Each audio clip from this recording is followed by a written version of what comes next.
This is Dr. Wood with Citadel Civil Engineering. This is CIVL 203, Learning Objective 3.3.2, talking about impacts. We are still in Chapter 13, looking at the end of Chapter 13, where we're going to take the concepts of impulse and momentum and look at impacts as an impulsive interaction between two bodies. Now, when we talk about impacts, we've got some terms that we want to define. So we're going to go through those real quickly here. So when we talk about an impact, it's an impulsive collision between two bodies. Now, this two-body piece is going to be critical because usually we talk about free impacts. So when we talk about free impacts, we have two bodies and they're allowed to just hit each other and move freely. Now, we will have some cases where we would have one stationary body with an impulse acting on it. So like if we bounced a ball off of an anvil or off of the ground, that would be an impact of a sort, but it's not two free collisions, so free bodies. So two bodies, we're going to have a line of impact. So you can see in both of these pictures here, remember we're thinking about things modeled as particles. We have the centers of mass for the bodies on the line of impact. And it's normal to the contact surface and perpendicular to the plane of impact. So we have the contact surface and it's normal, that line of impact is normal to that contact surface.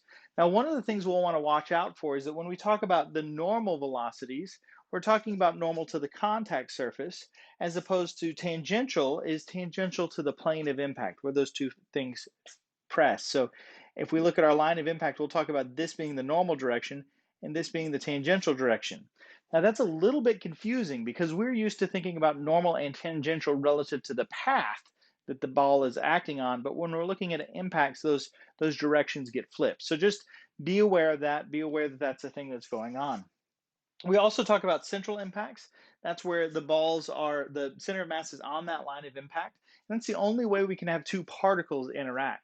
Now, if we were to do rigid body impulse and momentum and impacts, which are outside the scope of this class, but certainly in your textbook, we would get into eccentric impacts. And that's going to be when we have the center of mass off the line of impact or some sort of rotational component going on. It gets a lot more complicated. Again, it's in your textbook, but we're not going to cover it in this class. A direct impact says that all of our velocity is along the line of impact. So this is a direct hit, such as what we see in our direct central impact on the left side here. And then we also have an oblique impact.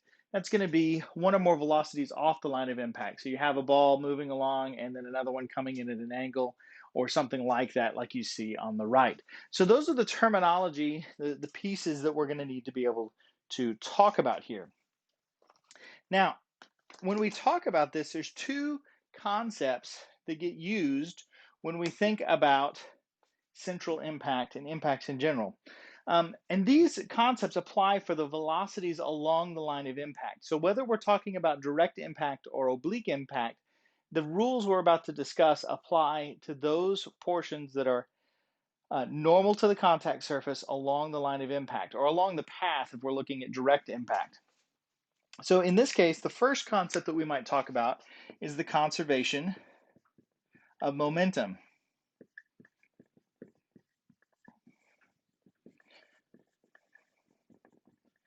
And the conservation of momentum is true when we have no net impulse.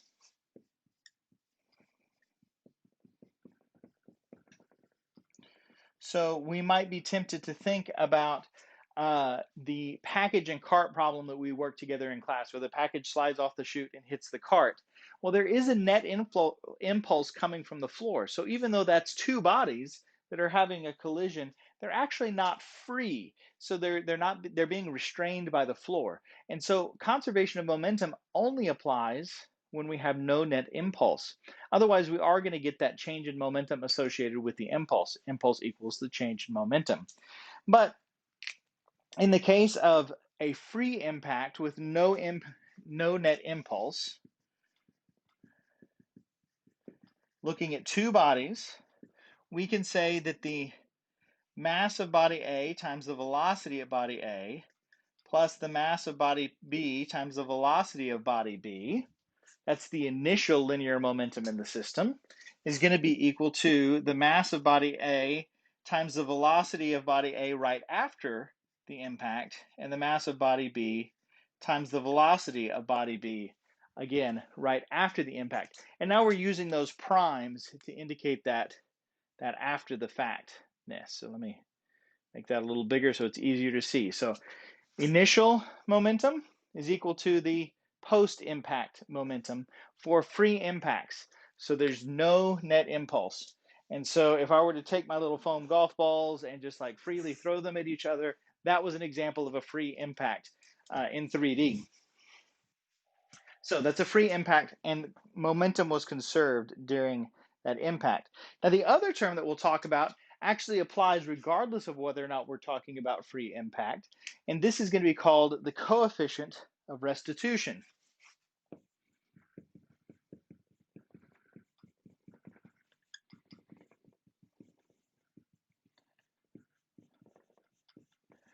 So up here we have COM, the conservation of momentum, and COR, the coefficient of restitution. And the coefficient of restitution comes from this idea of what happens during an impact. So what we're going to have is an initial condition over here. So in this initial condition, in this case, this is just an example case, we're saying that the velocity for ball A is greater than the velocity for B. So we have this initial condition, and then once they interact with one another, we're going to have a period of deformation.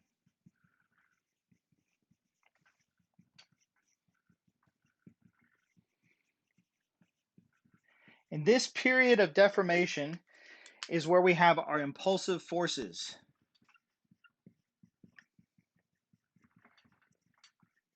And so regardless of the body that's interacting, we're going to have the two bodies come together. So here's my two bodies. They're going to come together, and when they hit, they're going to undergo a period of deformation. So you can see them deforming as I press on them. Well, this is, of course, happening very quickly, but you would have this period of deformation. And at the end of the period of deformation, the two balls, the two objects, are actually moving at the same velocity. So they come in and it hits, and then they're moving at the same velocity. Now you'll notice that the impulse here is equal to that force times the time.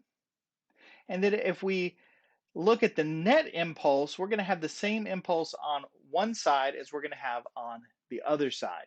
And so that net impulse is what's equal to 0, right? Because it's a free impact. So there's our net impulse. And at the end of that time, we're going to have a common velocity where the velocity of A and the velocity at B, velocity at A, velocity at B, are both equal to each other, some new velocity U. And then the objects are going to undergo a period of restitution,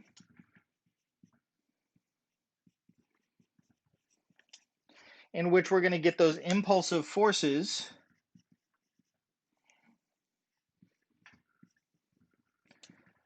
pushing back on the balls and setting them off in their new velocity. So we have a period of deformation, and then we have a period of restitution, like that. And at the end of that, we're going to get our final condition,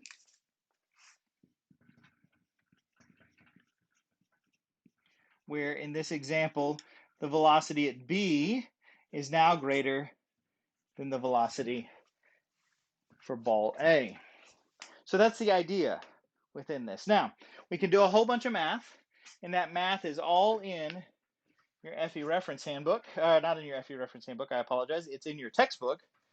The outcome is what I'm going to put here on the screen, or on the board, is that the coefficient of restitution, E, is going to be equal to the integral of the impulse associated with the period of restitution for one side, divided by the integral of the period of deformation for the one side.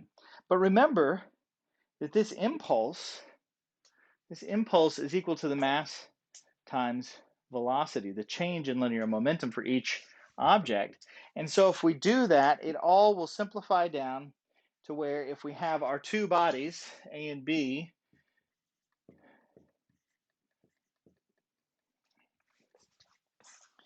it'll look like so.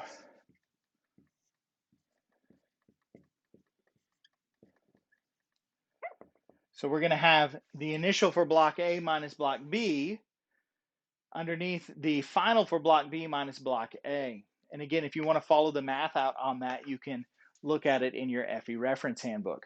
And so that's the equation, and your FE reference handbook on page 81 actually has it all worked out. The combination of the conservation of momentum and the coefficient of restitution are both on there. So this E, that is your coefficient of restitution. And so there's your equation. And keep in mind, this is impacts where there's no net impulse. So that's what we're thinking about there. Now, when we think about this coefficient of restitution, let's think about what its limits might be. So if the final velocity at B and A are equal to each other, meaning that the objects have collided and stuck completely, right? If that is the case, this term goes to 0. And so in that case, we'll have a perfectly plastic collision.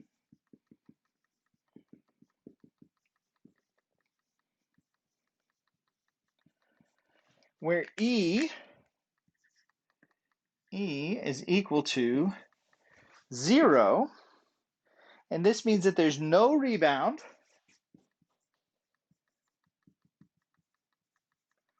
and we lose a great deal of energy.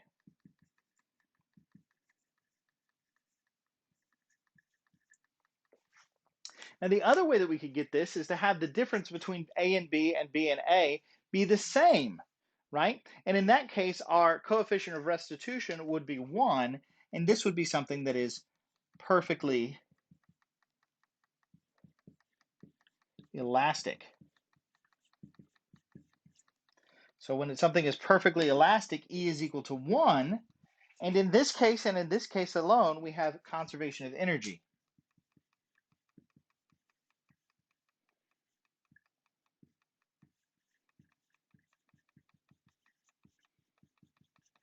In all other cases, we're going to have some energy loss. So while momentum is conserved in a free impact, energy may not be conserved because we have this difference between the period of restitution and the period of deformation.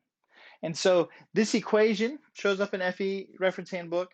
There's kind of our limits. Most of our material, actually all of our materials are going to fall somewhere between these two limits. The material that actually, one of the common materials that's most nearly perfectly elastic is actually glass of all things, but its range in which it's plastic is very, very small. And so it just doesn't move very far before it shatters. But as long as you stay inside that plastic range, it works pretty well. So perfectly elastic. So we'll work a couple of problems in class looking at different coefficients of restitution. And then we'll also talk about oblique impacts. And what's cool about oblique impacts is that all the pieces of the velocity that act along the line of action follow this conservation of momentum and coefficient of restitution. And the pieces that act parallel to the plane of impact, tangential to that contact surface, those velocities don't change at all. And so all we have to do is break it down into the tangential along the plane of impact and normal, that's along the line of impact, break it into those components. Those that are along the plane of impact, the tangential components won't change. And then we use conservation of momentum and coefficient of restitution to change the, or to calculate the normal component along the line of impact, and then we can recombine those velocities at the end for oblique impacts. We're not going to do a whole lot with this. The homework's pretty straightforward, I think, but I will work a problem with you in class, so I look forward to seeing you then. Take care.